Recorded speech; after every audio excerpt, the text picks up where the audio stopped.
La vacuna contra la COVID-19 ya está en México y durante los próximos meses llegarán millones de dosis más. La vacunación es universal y gratuita, empezando con el personal médico. Es un momento de esperanza y tu ayuda es muy importante para enfrentar al coronavirus. Mientras te toca vacunarte, quédate en casa. Mantén limpias tus manos y guarda sana distancia. Recuerda, si te cuidas tú, nos cuidamos todos. Gobierno de México.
Empecemos. Muy buenas noches. Buenas noches tengan todas y todos. Son las 19:03 del martes 5 de enero de 2021. Estamos en el Salón Tesorería del Palacio Nacional de México, en la Ciudad de México, y vamos a iniciar la conferencia de prensa diaria sobre COVID-19, la pandemia causada por el coronavirus SARS-CoV-2. Hoy comentaremos, como siempre, el informe técnico, que será más breve, sobre la realidad epidemiológica. Esta misma mañana, en la conferencia matutina del presidente, presentamos la actualización completa de las 32 entidades federativas, ocurrencia de casos, defunciones y hospitalizaciones, 3 de los indicadores fundamentales del acontecer epidemiológico. Varios otros, aquí aprovecho para recordarle a toda la población y también aquí a las compañeras y compañeros comunicadores, muchos otros indicadores y datos están en nuestro portal único coronavirus.gov.mx, en el que se pueden encontrar múltiples elementos, mapas, tableros de control, gráficas por edad, distribución municipal, etcétera, de la epidemia. Por favor, Si usted tiene interés, tiene oportunidad, no deje de visitar el sitio web coronavirus.gov.mx, que es el portal de Internet del Gobierno, donde se concentra toda la información relativa a esto. También están los distintos lineamientos técnicos, la colección completa de los documentos técnicos que han sido emitidos por el Gobierno de México desde el inicio de la epidemia, en la fase de preparación, y también se encuentran información útil para la sociedad. Hay elementos específicos, por ejemplo, para los pueblos originales, en un trabajo construido durante todo 2020 con el Instituto Nacional de los Pueblos Indígenas. Existe también los videos tutoriales de rehabilitación pulmonar, que fueron muy comentados durante 2020, seguirán siendo de importancia para que las personas identifiquen actividades de rehabilitación pulmonar que pueden realizar en sus propios domicilios. En fin, ahí está la información, y como decíamos esta misma mañana, si existiera alguna nueva información que es de interés público, que conviene comentar, que alguien quiere comentar, como la que ayer preguntaba Juan Hernández sobre las reinfecciones, por favor no duden en preguntarnos, ustedes comunicadoras o comunicadores, también ustedes en el público en general, para que lo traigamos a disposición de todas y todos y sea abierto, como lo son nuestros datos abiertos. Por cierto, también las bases de datos completas del Sistema Nacional de Vigilancia Epidemiológica están disponibles en el portal coronavirus.gov.mx. Entonces, con base en ello, nuestro informe técnico será más sintético y vamos a dedicar un poco de tiempo al elemento fundamental que hoy tenemos a la mano en México y ya en algunos países, que es la vacuna.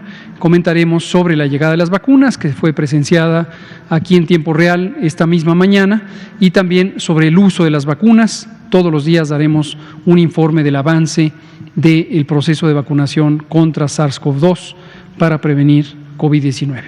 Le pido al doctor José Luis Salomía, director general de epidemiología, si es tan amable de presentar el informe técnico, por favor. Con mucho gusto, señor subsecretario. Muy buenas noches a todas y todos que en este nuevo año 2021 continúan dando seguimiento a la evolución de la epidemia en México, ya sea de manera presencial y representando a los medios de comunicación o a la población que de manera virtual y a través de todos los canales y medios de comunicación siguen esta conferencia. Vamos a actualizar la estadística para el día de hoy. Este es un gráfico que ustedes conocen muy bien, lo hemos estado manejando todo el año previo para dar el seguimiento precisamente al comportamiento epidémico de COVID-19 en el país, el cual podemos apreciar precisamente a través de la forma que manifiesta el gráfico de la curva azul. Ese es el comportamiento de la epidemia, con incrementos, con disminuciones en un momento determinado, representa cómo se está comportando los contagios, la generación lógicamente de personas enfermas en todo el territorio nacional. Para efecto de las últimas 2 semanas, abríamos precisamente el gráfico de la semana 52, que esta semana 52 es todavía en el 2020, con una reducción de 2 semanas continuas. Como podemos ver en el gráfico, en las últimas 2 variaciones para la semana 51 y 52, de la 50 a la 51, una pequeña, digamos, todavía disminución, todavía incipiente en su momento, pero para efectos de la semana 51 a la 52, un descenso ya más marcado, que inclusive lo estamos midiendo para el día de hoy martes en un menos 19%. Sabemos, todos ustedes conocen que este número va a irse moviendo en función de cómo se vayan integrando los casos en el transcurso de la semana, sin embargo, menos 19% es una disminución que sí resalta y está dentro de los porcentajes que en su momento durante toda la evolución de la epidemia ha sido de las mayores disminuciones que hemos hasta el momento tenido. Así también podemos ver que las personas que se están recuperando de la enfermedad continúan incrementando, continúan siendo un espejo de la curva epidémica de los casos y para efectos de las últimas 2 semanas se encuentran en un más 6%. Si analizamos la base de datos del sistema informático, que es el SISBER, donde se notifican todos los casos sospechosos y aplicamos las diferentes formulaciones para poder estimar cuántos serían ya al día de hoy las personas personas clasificadas como casos confirmados de COVID-19 serían un poco más de 1.650.000 y son las que precisamente están representadas en esta curva de color azul, y así también más de 1.113.000 serían las personas que hasta el momento ya se han recuperado, que han sanado de COVID-19. Tenemos también el dato directo de un indicador al cual hemos estado dando seguimiento continuo, que es precisamente el porcentaje o la proporción que representan la epidemia activa, las personas que han enfermado en los últimos 14 días. Para el corte de hoy son 68.767 y representan justo al 4% de este total de casos estimados, y son, lógicamente, las personas que en su momento pueden continuar o, de haber habido contagios, podrían seguir manteniendo la epidemia en México. Si vemos la siguiente diapositiva, pasamos ahora a nuestro porcentaje de positividad.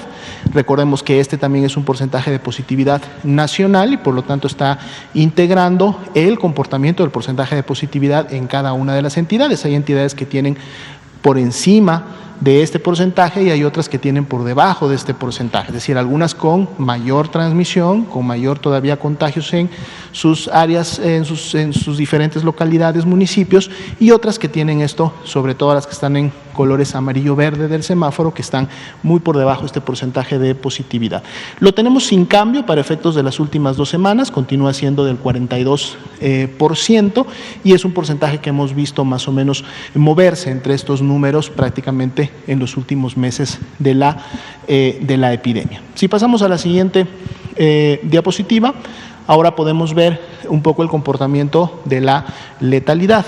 Para el corte del día de hoy son 128.822 personas que lamentablemente han perdido la vida a consecuencia de las complicaciones que sabemos COVID-19 produce, sobre todo en aquellas personas que pertenecen a grupos de riesgo con ciertas comorbilidades o factores que facilitan la complicación y por lo tanto la defunción en un momento determinado. Y lo que vemos en esta curva que estamos graficando, que es precisamente la letalidad, es la proporción de las personas que lamentablemente está falleciendo del total de casos que se están confirmando para cada una de las semanas epidemiológicas. Si vemos en la semana 52, es precisamente esta proporción el 6%, es decir, solo el 6% de las personas que están enfermando y siendo en su momento confirmadas a COVID-19 lamentablemente está falleciendo. Y lo que podemos ver en el comportamiento de la gráfica durante toda esta epidemia en México es que esta letalidad, esta proporción, ha continuado disminuyendo semana con semana desde que tuvimos esos niveles altos a un principio de la epidemia, en donde también lógicamente teníamos menos casos, menos personas afectadas. Vemos la siguiente diapositiva. Nos enfocamos ahora en la capacidad hospitalaria, en este caso para efectos en la ocupación, a nivel nacional, o sea, es decir, este promedio de las 32 entidades federativas es del 53%, pero ya cuando nos enfocamos en entidades federativas específicas, vemos que 5 de ellas están en el grupo que tiene una ocupación por encima del 70%.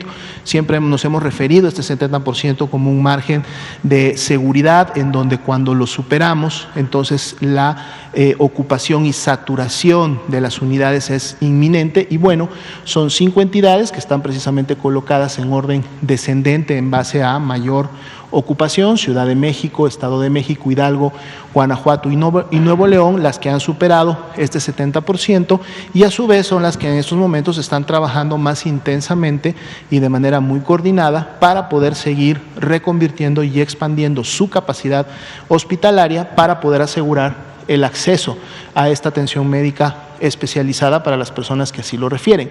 Tenemos otro grupo de 5 entidades que están en un porcentaje que está entre el 69 y el 50% de ocupación.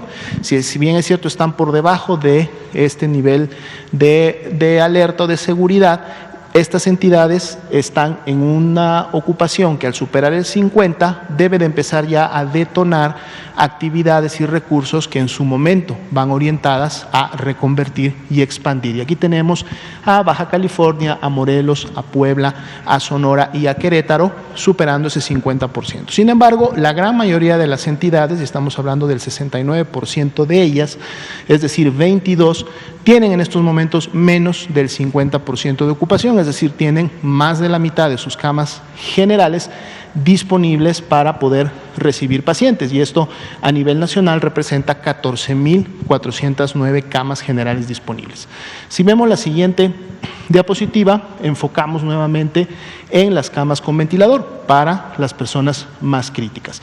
Aquí tenemos solo dos entidades que están superando el 70% que ya comentamos, son Ciudad de México y Estado de México, y tenemos 4 entidades que están entre estos porcentajes del 50 y el 69, que son Nuevo León, Baja California, Hidalgo y Querétaro, quienes tienen que empezar ya a detonar acciones de reconversión y expansión para camas con ventilador.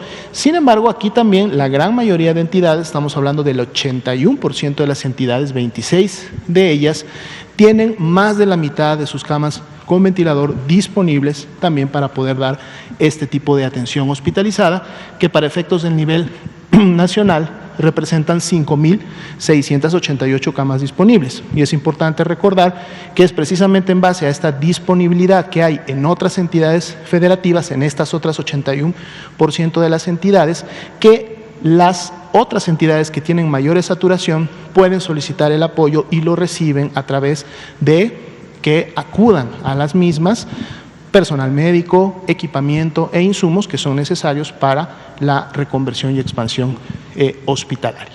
Y este sería entonces para el día de hoy la actualización del informe. Muchas gracias, doctor José Luis Alomía. Me paro brevemente para comentar sobre la vacunación contra el virus SARS-CoV-2 para prevenir COVID-19. Aquí tenemos el informe del avance diario. Hoy se aplicaron 4.057 vacunas y vamos a estar mostrando esta gráfica. Desde luego se empezará a hacer más y más densa conforme transcurran los días. El 24 de diciembre empezó la vacunación contra COVID-19 en México, más exactamente contra el virus SARS-CoV-2 para prevenir COVID-19. Se aplicaron las 2.924 vacunas del embarque inicial. No hubo después envíos, hubo después envíos el 27 de diciembre, el 26 empezaron a poner al día siguiente, domingo 27, 3.900, el 28 de diciembre 3.252, el 29 de diciembre, lunes 9.157, posteriormente el 30 de diciembre 6.653, el 31 de diciembre 5.463, pausa el día primero, comentaba esta mañana, lo comento aquí para ustedes en caso que no lo hayan escuchado, el personal de salud, que es quien recibe en este momento la vacuna, y el propio personal expresó que no estaba disponible, no quería estar disponible el día primero para recibir la vacuna, atendiendo a esta necesidad del propio personal de salud, que nos pareció comprensible. Después de arduas meses y semanas de trabajo, hicimos una pausa y restituimos el 2 de enero. 4.645, 3 de enero, 3.964, 4 de enero, 4.221 y hoy, 5 de enero, 4.057. ¿A qué embarques corresponde esta aplicación? Conforme van llegando, se van poniendo. Tenemos ya un total acumulado hasta el momento de 48.236 personas vacunadas. Evidentemente es todavía la primera dosis de la vacuna de Pfizer que requiere 2 dosis. En 21 días se pondrá a las personas que han sido vacunadas su segunda dosis y se continuará vacunando primera dosis a el resto del personal de salud. En su momento se les pondrá la segunda dosis. La siguiente, por favor. Aquí están los embarques. El embarque del 23 de diciembre se puso por completo al 100% el día 24, un embarque pequeño. El embarque del 26 de diciembre, 42.900 dosis, ya se puso al 100%. Un embarque más pequeño, complementario del embarque del 26, que llegó el 30 de diciembre, el miércoles 30 de diciembre, con 7.800 dosis, está al 31% de esta cantidad, y hoy todavía no se utiliza dosis del embarque de lo que llegó hoy, aunque ya fue enviado a las siguientes entidades federativas. La distribución del embarque llegó, como dijimos esta misma mañana y lo vimos en tiempo real, llegaron 8.755 dosis al aeropuerto de Monterrey, mismas que fueron desplazadas íntegramente a Coahuila por la Secretaría de la Defensa Nacional, y 39.975 dosis más estas 4.875 para un total de 44.800 llegaron al Aeropuerto Internacional de la Ciudad de México, fueron transferidas a la sede del 18º Regimiento de Infantería en la zona sur de la Ciudad de México, y de ahí se tomó estas 5 charolas, 5 cajas, para un total de 4.875 dosis que se fueron a Monterrey, Nuevo León, para ser aplicadas en Monterrey. En Monterrey también se estarán aplicando las dosis. Me parece que esta es la última. Perfecto. Este es el informe, hasta ahorita es básico, tenemos todavía las pocas vacunas que han llegado. Recordamos a la población, que todo mundo tenga muy claro, esto es el inicio para un programa universal de vacunación. Toda la población residente en México será vacunada voluntariamente, por supuesto, voluntariamente será invitada a ser vacunada con las vacunas específicas para prevenir COVID-19, prevenir la enfermedad que causa el coronavirus SARS-CoV-2. Arrancamos, también otro recordatorio, lo hemos estado diciendo, con la vacuna de Pfizer-BioNTech, que requiere 2 dosis, se utiliza en ultracongelación. Hasta el momento no hemos enfrentado ninguna dificultad en el manejo logístico de esta vacuna. Es otra inquietud que existía en los últimos meses de 2020, ¿qué pasaría con las vacunas si no se tiene una red de ultracongelación?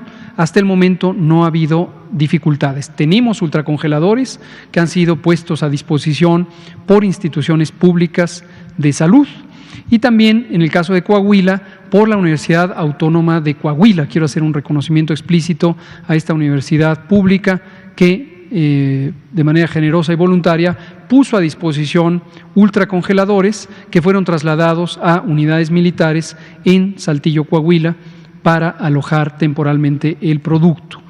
El producto, una vez que se extrae, permanece hasta 6 días en unas cajas especiales de ultracongelación que funcionan a base de hielo seco, no funcionan con energía, sino con hielo seco, mantienen el producto ultracongelado a menos 70 grados centígrados, y posteriormente, cuando ya va a ser utilizado, se extrae de estos pequeños contenedores, tienen aproximadamente un poco más de 1 metro cúbico, y se extrae el producto a temperatura ambiente convencional, se mantiene por cerca de 1 hora, suficiente para descongelarlo y que entre en temperatura de operación, que es la temperatura de refrigeración convencional.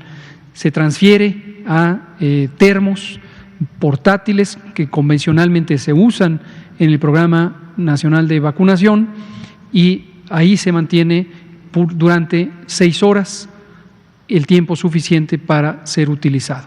Desde luego se va sacando progresivamente conforme se va transcurriendo el proceso de vacunación en las distintas unidades de vacunación. Otro aspecto que me gustaría comentar, ya lo explicaba con considerable detalle el presidente de la República esta mañana, es la organización territorial del programa de vacunación. Esto para aclarar que no haya duda alguna, 32 entidades federativas son prioritarias, las 32. Todos los 31 estados y la Ciudad de México son igualmente prioritarias. Aquí no hay ninguna prioridad que dependa de la naturaleza territorial de las entidades federativas, o mucho menos de la naturaleza política. El orden de presentación de la vacunación sí atiende a criterios epidemiológicos. Como decíamos esta mañana y lo hemos comentado, vamos a trabajar para el personal de salud, para esta primera vacunación en el personal de salud en forma centrífuga. Es decir, iniciamos por el Valle de México porque es en este momento la zona de mayor actividad epidémica. Seguiremos con la zona de la megalópolis, esto es Valle de México, más Morelos, Puebla, Tlaxcala, Querétaro, Hidalgo, que es la megalópolis, es el segundo círculo de actividad epidémica, como lo mostramos esta mañana y lo hemos mostrado ya durante varias semanas con las curvas epidémicas estatales, y posteriormente pasaremos a todas las entidades federativas de manera sincrónica. Desde la próxima semana, el martes 12 de enero, estaremos recibiendo un poco más de 430,000 dosis, 436,800 dosis en cada uno de los embarques que estarán llegando semanalmente, hasta que al término del mes de enero habremos vacunado a todo el personal de salud que está involucrado en las operaciones de cuidado de personas con COVID. Y una vez que estemos en la zona megalopolitana, como estaremos teniendo embarques más grandes ya desde la próxima semana, entonces podremos vacunar simultáneamente en las 32 entidades federativas.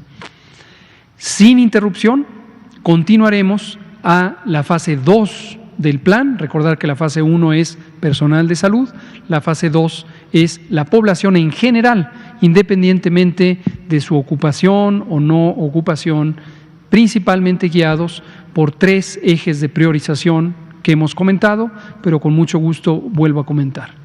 El eje 1, el eje más fácilmente identificable, es la edad. Con diversos análisis y modelaciones matemáticas que hizo el Grupo Técnico Asesor de Vacunación, se identificó que el objetivo de mayor rendimiento en términos de protección de la población es el de disminuir la mortalidad.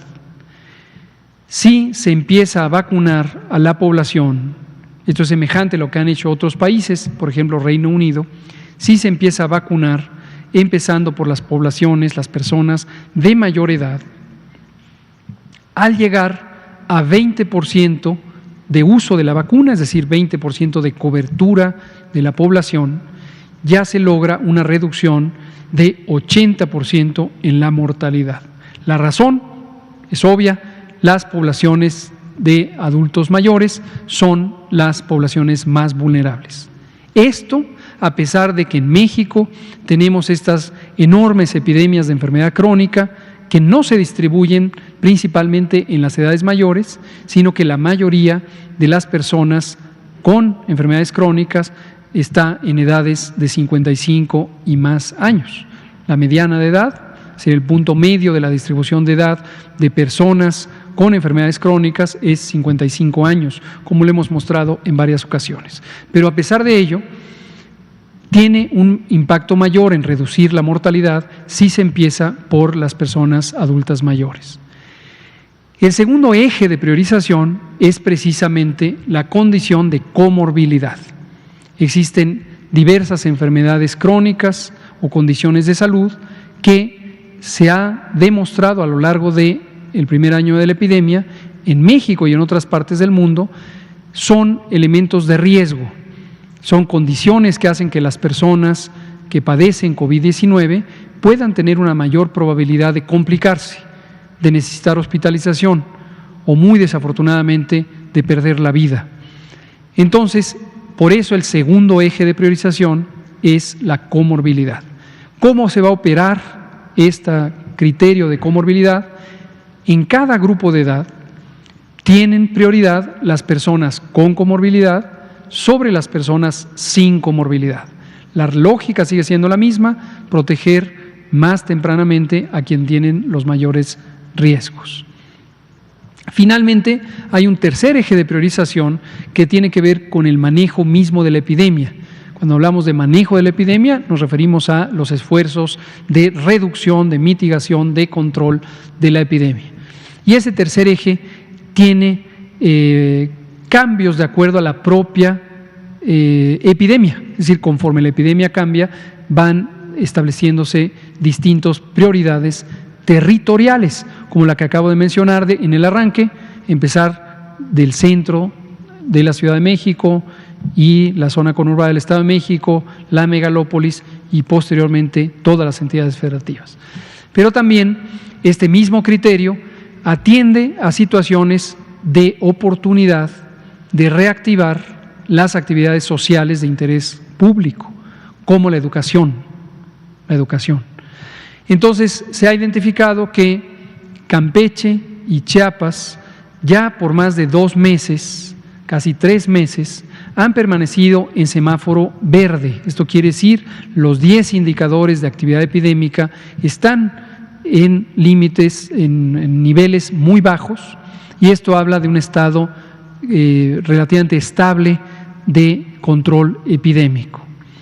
Esto brinda la oportunidad de anticipar la apertura de las escuelas, ya de por sí procedente en semáforos verdes, si se vacuna al personal educativo, en particular el personal que está directamente con los y las estudiantes, las mentoras, los mentores, los maestros, las maestras. Y este es el otro eje de priorización que tendrá esta representación en el personal educativo en estos estados. Conforme vayan apareciendo otros estados en semáforo verde, también serán sujetos de esta intervención.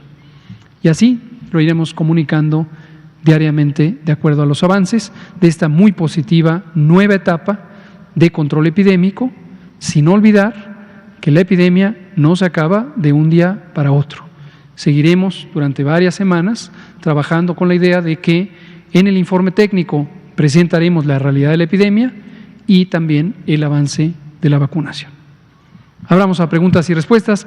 Blanca Valadez, compañero. Usted está pendiente. Démosle la palabra a Blanca y enseguida sigue usted. Luego nos vamos con Daniela Pastrana. ¿Qué tal? Muy buenas noches a los dos. Doctor, justamente una vez de que se descongelan las vacunas y tienen un periodo de vida, como comentaba, más o menos de 6 horas para aplicarse, nosotros pudimos constatar que en la zona militar de Chivatito no llegó el grupo de médicos que se esperaban. En esos casos, ¿qué estrategia tienen para que no se echen a perder las vacunas dirigidas justamente a este sector prioritario? ¿Qué es lo que se hace? Y esto supongo que se puede replicar en otros estados. En este día yo creo que fue por una cuestión festiva, ¿no? La verdad no tengo idea. Pero ¿qué estrategia se estaría haciendo en eso? Y también preguntarle si realmente ya está fuera de peligro la persona que tuvo una reacción alérgica a la vacuna y en caso de que suceda una discapacidad, por ejemplo, que se puede dar, como ustedes ya los habían comentado, ¿quién sería responsable directamente de los gastos o de la situación que sucede en estas situaciones? Y ya nada más por último, si han recibido denuncias de gente que se ha metido o saltado la fila. Gracias. Muchas gracias, Blanca. Todos estos elementos son de importante interés público. Comentemos el primero. Lo que comenta y pregunta Blanca Valadez de Milenio es la situación en la que pudiera no completarse la cantidad de personas programadas para vacunarse y que en el termo o en la caja de congelación permanezca todavía producto útil. Distingo estas dos porque el manejo es diferente. Si en la caja de ultracongelación permanece producto útil, no pasa nada. Sencillamente se mantiene empaquetado, se puede quedar durante toda la noche o un día más, tan pronto se le mantenga abastecido de hielo seco al contenedor y se haya mantenido estable la temperatura. Esta temperatura la monitoreamos con un dispositivo electrónico precisamente para estar seguros que no varía la temperatura más allá de lo permitido. En cambio, si ya está descongelada y está en las viales de vidrio, en las ampolletas de vidrio, que son de 5 dosis, sí puede ser inconveniente que no haya las personas que se tienen que vacunar. Esto nos ocurrió en uno de los días del periodo de fin de año, justamente en la estación Chivatito, y entra en funcionamiento la previsión del respaldo. Esta es una previsión que se contempla en el diseño logístico del operativo. En este caso concreto, lo que se hizo es vacunar a un número mayor de personal, también de salud, y otro personal de primera línea de trabajo de las Fuerzas Armadas y de la Marina, porque no puede uno dejar que se desperdicie el producto. Dio un desbalance relativo respecto a la representación proporcional que tiene cada institución de salud en la distribución del biológico para esta etapa 1 que va dirigida a personal de salud, misma que se compensó con el día siguiente de vacunación y ya están ahorita equilibradas todas las instituciones de salud. Pero esto es lo que se hace. En los siguientes días de vacunación se hará lo mismo, se abastece a las unidades de una dotación adicional, también en el sentido de que no se queden personas sin vacunar. Es decir, se contemplan los dos extremos, que falten personas o que falte biológico, de modo que se compensen las dos cosas y siempre haya equilibrio. Pero no se ha desperdiciado ninguna dosis y estamos muy conscientes de que es importante cuidar al máximo el biológico.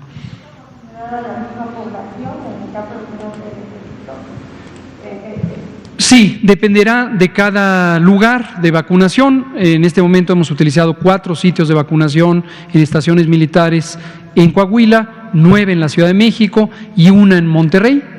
Este segundo embarque tendrá la misma distribución. La próxima semana, cuando tengamos el embarque más grande, ya tendremos un número mayor de puntos para continuar con las otras entidades federativas que estarán involucradas. La segunda pregunta. Sobre el caso de la doctora.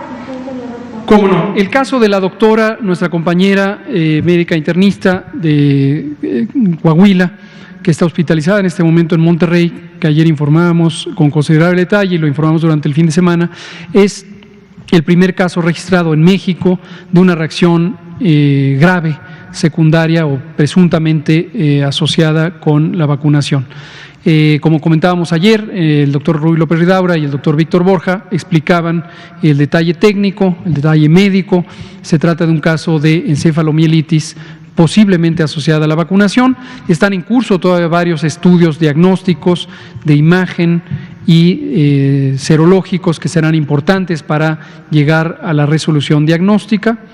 Es muy importante llegar al dictamen diagnóstico, no solamente para facilitar el restablecimiento de la salud de nuestra compañera, sino también para informar al mundo entero y a México mismo sobre el comportamiento del producto. Yo digo que es temprano, no nos anticipemos a si va a haber o no secuelas, deseamos que no las haya. La recuperación ha sido muy positiva, respondió muy bien a un procedimiento que se llama plasmaféresis, en donde se intercambia el plasma propio, el componente líquido de la sangre, por plasma de donadores, y es un procedimiento ya muy establecido que se usa cuando existen reacciones de hipersensibilidad u otras reacciones mediadas por complejos inmunes. No adelantemos vísperas, vamos a ver, hasta el momento el Instituto Mexicano del Seguro Social, en el cual ella labora y al cual desde luego es derechohabiente, se está haciendo cargo de todos los gastos. ¿Y el tercero? No nuevas, esta mañana comentaba el presidente lo que ya sabíamos y que fue motivo de un castigo que nos interesó mucho que fuera ejemplar de un compañero médico, lo lamentamos mucho, pero su conducta fue completamente inapropiada en el Estado de México, como ya se conoció, que efectivamente se saltó la fila en el sentido de que llevó a su familia y que además no necesariamente era una persona considerada en la lista como personal de prioridad, por el hecho de que no estaba en unidades COVID directamente atendiendo a pacientes COVID. Entonces, debe quedar muy claro para todo el personal de salud ahora y en próximas fechas para toda la población, el orden de uso de la vacuna corresponde a un plan técnico que ha sido cuidadosamente diseñado y evaluado por personas expertas. Nuestro grupo técnico asesor de vacunación está conformado por 22 personas de altísima competencia científica y técnica, no solamente en el campo de la salud, sino en otros aspectos, por ejemplo, la bioética. Entonces, este plan debe ser respetado escrupulosamente. Es de obvia resolución, por razones éticas, por razones de justicia distributiva, por un principio básico de honestidad, nadie debe saltarse la fila porque le está deprivando de oportunidad a alguien que sí está contemplado se vacune en ese momento. Ya no hemos tenido nuevas denuncias o nuevos casos registrados. Si ocurrieran, van a ser sancionados, no hay duda alguna. Y como decíamos también en la mañana, existimos personal de salud, por ejemplo nosotros, que no estamos en unidades clínicas COVID. No tenemos por qué ser vacunados en este momento y no vamos a ser vacunados en este momento hasta que nos corresponda por nuestra condición de salud o nuestra condición de edad. Gracias. Hans Salazar, por favor. Gracias. Doctor, muy buenas tardes, noches. Hans Salazar de Noticiero en Redes. En este tema, por supuesto que es el prioritario de la vacuna, ya supongo que han estado creando los protocolos mismos por la propia situación de, por ejemplo, el Pfizer que el refrigeración, la temperatura. ¿Y qué ocurre? Porque hay una preocupación también, todo esto se recoge obviamente en torno a la preocupación de la sociedad, lo que voy a plantearle, es con los envases que se desechan. Obviamente pues también el tema de una jeringa y eso pues que creo que es más común por supuesto en el tema de un manejo médico o de salud, de enfermería, pero ¿qué pasa con los envases? Para que no se maluse, porque la verdad es que ya conforme hemos vivido toda esta situación y abuso de la gente, que eso es lo peor, hay ese punto. El otro punto, de una vez le voy a plantear así rapidísimo. Usted ya ha mencionado el tema de las alergias en torno a esto. De hecho, se está haciendo revisiones de reacciones y todo esto. Hay preocupación, no sé si usted ya lo ha mencionado, el tema de las alergias sulfas, penicilina y todo esto, pues la preocupación también es en torno a esto por la situación. También se ha dicho o se ha comentado respecto a la vacuna por parte de nuestros migrantes. Digo, estando ya en otro país, por supuesto que tiene que haber el tema del otro país, en este caso pues la mayoría está en Estados Unidos.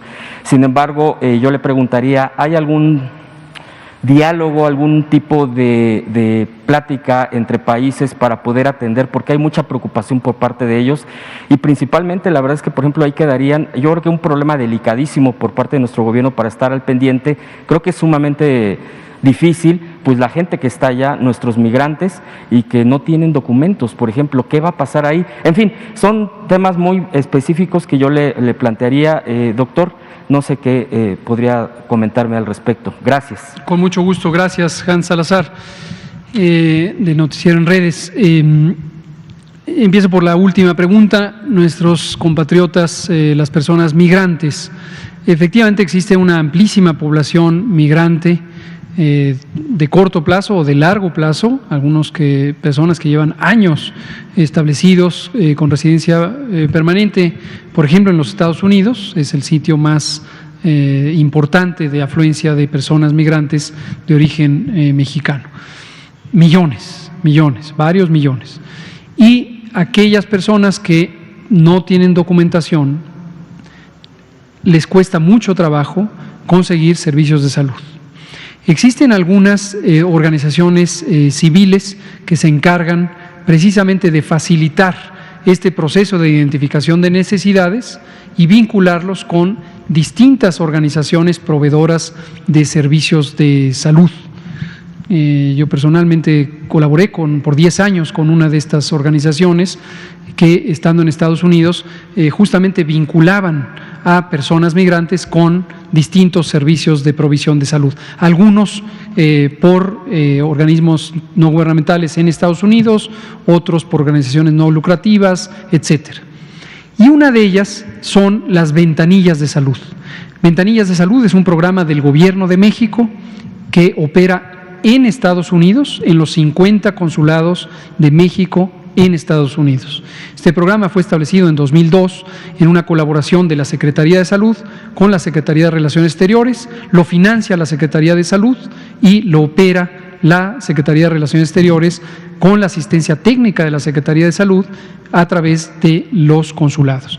La manera en que funciona es, en los consulados de México en Estados Unidos se contratan servicios diversos, mayormente son precisamente estos organismos no gubernamentales, que establecen módulos, a veces de 1, 2, 3 o más personas, profesionales de la salud, que principalmente se dedican a actividades de prevención. No son consultorios, debe quedar muy claro, no son consultorios, pero sí son unidades de prevención, detección temprana de síntomas, orientación sobre el diagnóstico de enfermedades, canalización o referencia a unidades de atención, entre otras cosas.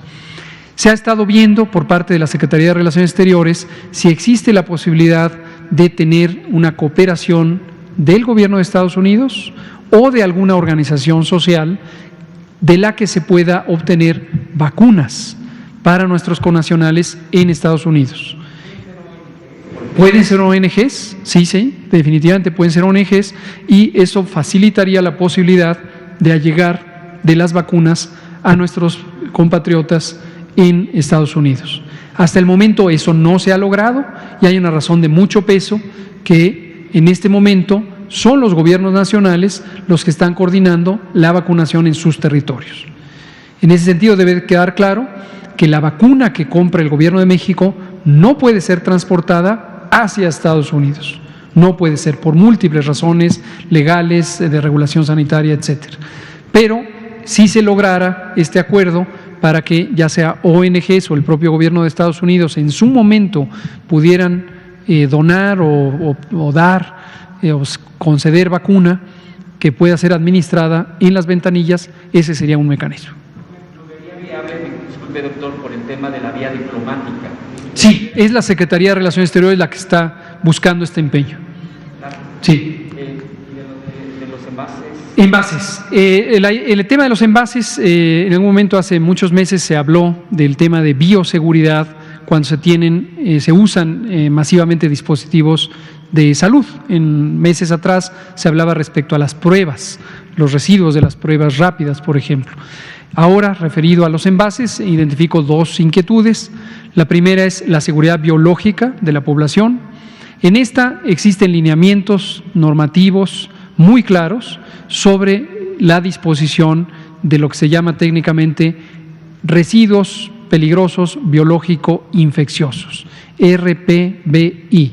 Existen protocolos técnicos definidos para pronta identificación de las personas, que seguramente lo habrán visto a lo mejor en aeropuertos, a lo mejor en hospitales. Hay unas cajas de color rojo, necesariamente son de color rojo, de acrílico duro, que tienen una ventanilla por la que solo puede entrar jeringuillas o material de vidrio, pero ya no puede salir. Esas cajas deben ser recolectadas y se contratan a compañías especializadas para ello, y cada institución es responsable de contratarla. El operativo actual considera la disposición y estas cajas son incineradas a alta temperatura para destruir por completo no solamente el material biológico potencialmente infeccioso, sino el propio material de vidrio o de plástico o de acero con el que están hechas estos materiales. Ahora, la segunda inquietud, y quiero aprovechar para mencionarla, y también tiene que ver con las alertas sobre fraude que de cierta manera aludía Blanca Valadez, es la falsificación. Hoy detectamos dos incidentes. Uno lo detectó la Secretaría de Salud de Quintana Roo, y nuestra muy querida colega, la maestra Alejandra Aguirre Crespo, secretaria de Salud de Quintana Roo, emitió un aviso, fue notificado COFEPRIS, sobre posible falsificación de personas que se presentaban en Quintana Roo como brigadas de vacunación. Hasta el momento no hay brigadas de vacunación en Quintana Roo para la vacuna de Pfizer o para ninguna vacuna contra el COVID. Y se presentaban a hacer visitas casa por casa diciendo que venían a recolectar datos para preparar la vacunación. No es el caso, toda la población sepa, no debe haber personal que se identifique como Pfizer o personal de las compañías de vacunación que producen vacunas haciendo visitas casa por casa, porque no tiene atribuciones para hacerlo ni propósito para hacerlo. Entonces esto hay que denunciarlo, es un fraude potencial. La segunda cosa que identificamos fue una dirección electrónica, que se las voy a leer,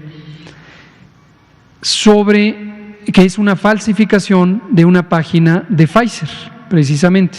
No es responsabilidad de Pfizer. Agradecemos a Pfizer México, que nos alertó muy oportunamente en COFEPRIS sobre este potencial fraude, y la página es www.pfizer, que se escribe con PFIZER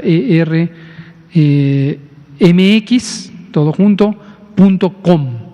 Esta dirección es una dirección apócrifa que no corresponde a Pfizer México, y estamos haciendo ya las acciones para inactivarla y desde luego investigar y perseguir el presunto delito de fraude y los que correspondan.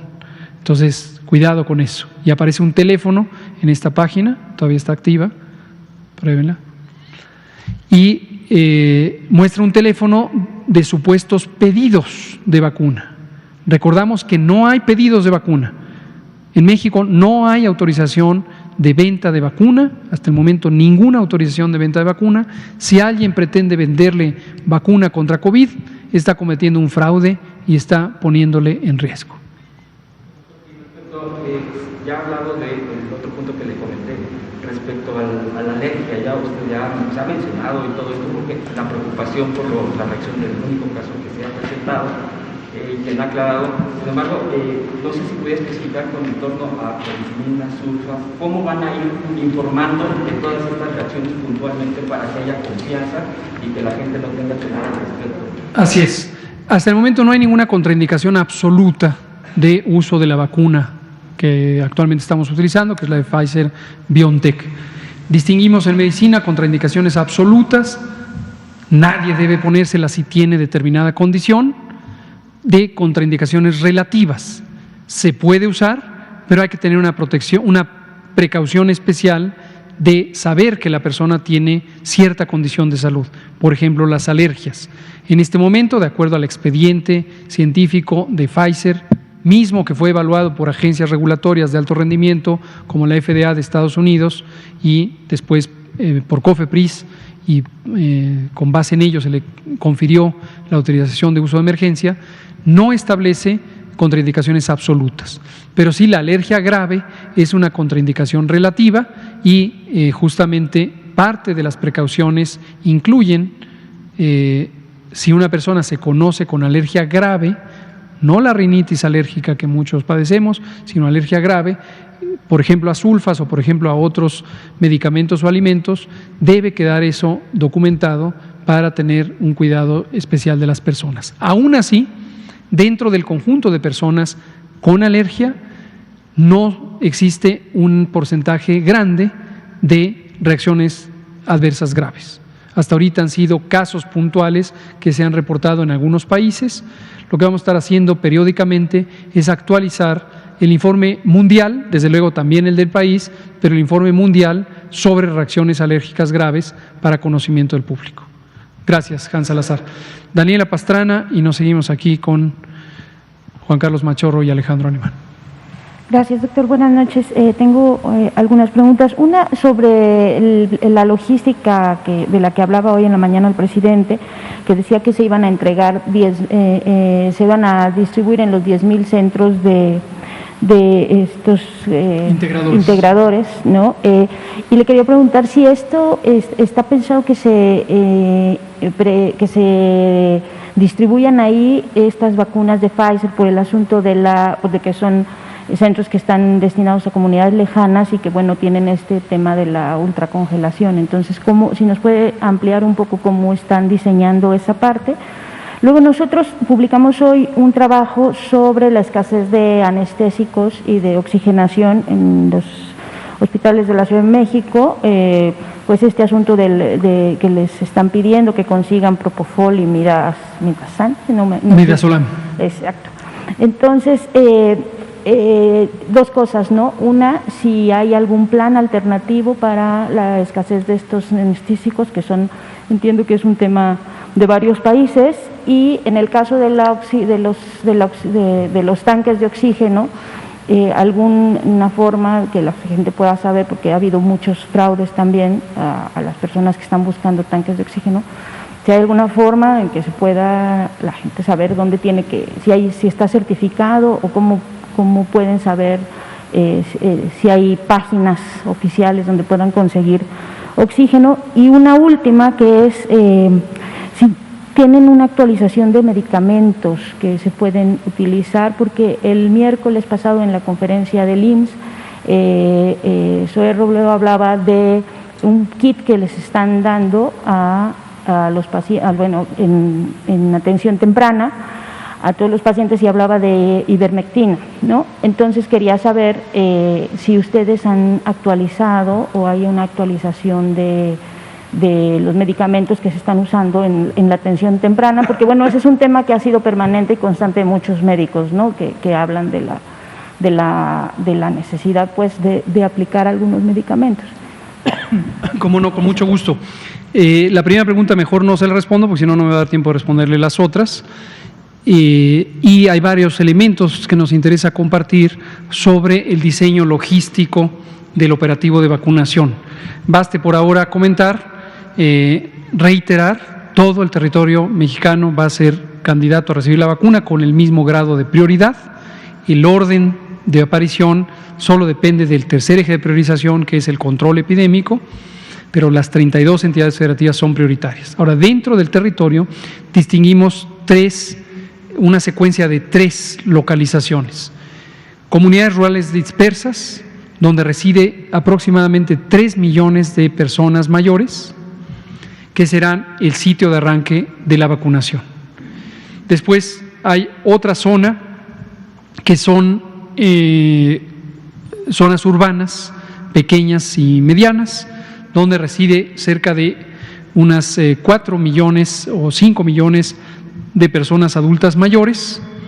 Y después está el resto de las personas adultas mayores, hasta completar cerca de 12.500.000, son mayores de 60 y más, en zonas metropolitanas. La Ciudad de México, Guadalajara, Nuevo León y otras, Veracruz, varias otras. Entonces lo vamos a hacer en esa secuencia. Vamos a empezar de la periferia al centro para ir cubriendo las zonas de más difícil localización. En estas zonas de más difícil acceso participará ampliamente el programa social de Siervos de la Nación, los centros integradores, que efectivamente son 10,000 puntos, los Siervos de la Nación son 30,000 personas trabajadoras, y también participarán las distintas unidades de salud que estén en las localidades. ¿Todo bien? Perfecto. No se asusten, es que hubo un pequeño ruido aquí. Entonces, esto es lo que haremos, pero les vamos a ir dando detalles, vamos a traer unas diapositivas, vamos a mostrar la localización, etcétera. Tratando de atender en los pocos minutos que nos quedan, y quedará pendiente Juan Carlos y Alejandro, los otros elementos que están fuera de COVID, pero son de importancia. Algunos tienen que ver con COVID. Los distintos medicamentos que se utilizan para anestesiar a las personas, para sedarlas durante el periodo en que están intubadas. Algunos son relajantes musculares, algunos son sedantes, algunos son hipnóticos, son distintas clases de medicamento que en el mundo entero se han usado en cantidades nunca antes vistas, en el mundo entero. Hay una sobre demanda. Naturalmente, las compañías que los fabrican, estos medicamentos, no se han dado abasto para satisfacer esta demanda mundial, incluido México. Entonces, efectivamente, durante varias semanas, aproximadamente de mitad de noviembre a mitad de diciembre, tuvimos escasez en México, y para resolverlo convocamos a un grupo técnico, un grupo médico constituido por 12 personas, algunas de ellas presidentes y presidentas de los colegios profesionales, ya sea regionales o nacionales, de anestesia y medicina crítica. Aprovecho para agradecerles, vamos a traer una lista de quienes participaron, para agradecerles muy formalmente, porque nos hicieron un gran beneficio al aportarnos sugerencias, recomendaciones profesionales sobre cómo sustituir estos medicamentos con otros igualmente efectivos, en algunos casos más modernos, que podían ser adquiridos y que no están en tan alta demanda. Entonces, por el momento, esto se solucionó ya desde el año pasado. Usted me comentaba ayer que en algunos casos hay personas a las que en instituciones públicas se les sigue pidiendo a la familia: ve y compra Propofol, ve y compra Midazolam. Esto no debe ocurrir porque ya no hay desabasto. Entonces alerta a la población: si en la unidad de salud donde están atendiendo a su paciente le dicen no tenemos Propofol, no tenemos Midazolam, no tenemos alguno de estos medicamentos, y le dicen vaya usted y cómprelo a la farmacia, denúncielo, alértelo, porque no debe ocurrir. ¿Dónde hacerlo? En las zonas del hospital que están exprofeso para ello, trabajo social, el buzón de quejas, el teléfono de quejas, el órgano interno de control, etcétera. Eso respecto a los fármacos. Y oxígeno. Respecto a oxígeno, usted me ha dado una muy buena idea que me la comentó ayer y lo vamos a concretar. Todavía no he tenido esa conversación con el procurador del consumidor, Ricardo Scheffel, que viene aquí todos los lunes al quién es quién en los combustibles. Y vamos a pedirle, si es tan amable, de orientarnos a ver si puede haber un quién es quién en el oxígeno. Lo podemos invitar, con mucho gusto lo podemos invitar, ojalá que él quiera y pueda venir, y que nos hable del quién es quién en el oxígeno. Ha habido abusos descomunales de sobreprecio de oxígenos, tanques, reposición de tanques, concentradores de oxígeno. Esto es inmoral, nos parece completamente abusivo y hemos detectado que se han sobregirado precios por 10 o 20 veces el precio establecido, el precio regular. ¿Vale? Vamos a traer a Scheffel a ver qué nos dicen. No tengo la información detallada, pero sabemos que hay estos abusos. Por el momento, y mientras viene el procurador Ricardo Scheffel, 55 56 887 22. 55 56 887 22. Quien tiene más de 30 años sabe de qué hablo. Había una famosa cancioncita para recordar.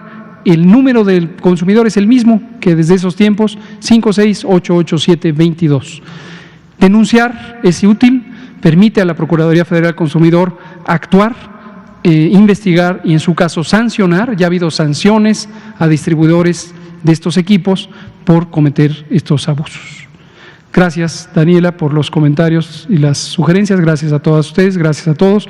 Quedan pendientes Alejandro y Juan Carlos. Son las 20:01, 5 de enero. La epidemia sigue, la vacuna avanza y debemos mantenernos atentos a esto para lograr proteger a todas y todos. Muchas gracias. ¿Mande? La vacuna contra la COVID-19 ya está en México y durante los próximos meses llegarán millones de dosis más. La vacunación es universal y gratuita, empezando con el personal médico. Es momento de esperanza y tu ayuda es muy importante para enfrentar al coronavirus. Mientras te toca vacunarte, quédate en casa. Mantén limpias tus manos y guarda sana distancia. Recuerda, si te cuidas tú, nos cuidamos todos.